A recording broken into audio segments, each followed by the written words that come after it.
to a business story. Very interestingly, the more land bank you had as a real estate company, the bigger you were, but not anymore is what's realty industry racing today to actually get rid of land banks if they have huge amount of debt.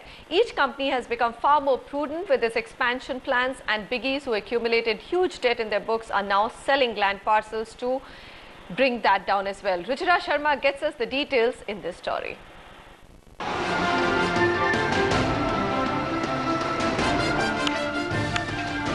It is no secret that the real estate industry in the country is struggling to find funding, from banks to IPOs to even foreign direct investment.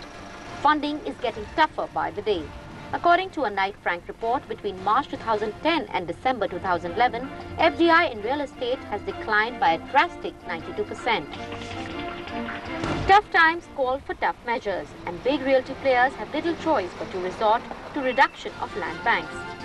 In the recent past, some leading developers have cut their inventory by half.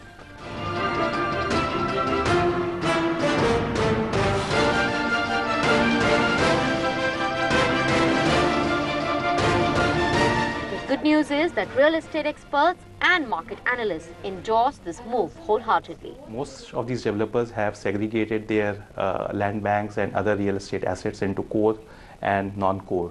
So the developers have been selling these non-core assets with the prime objective of deleveraging the balance sheet.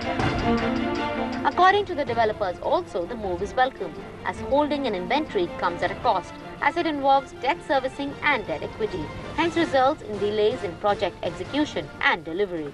Debt repayments have become slightly challenging for most of the developers. Developers are also looking to concentrate on the existing projects where sales have been done, where collection needs to be increased, and where development needs to happen to make sure that the customers who have been promised delivery can be delivered on time. Not all developers, though, are feeling the heat yet. Omax, for example, has added 375 acres of low-cost land to its inventory. We are not, selling our land bank. We are rather increasing our land bank because we have a very big sold inventory. Against that, we are receiving every month 250 crore. Out of that, 100 crore goes to construction and 50 crore goes to bank. However, when one delves deeper, those who are not cutting land banks are opting for other strategies like offering assured returns to raise funds. The fact remains that the developers' holding capacity is strained, with conventional funding avenues drying up.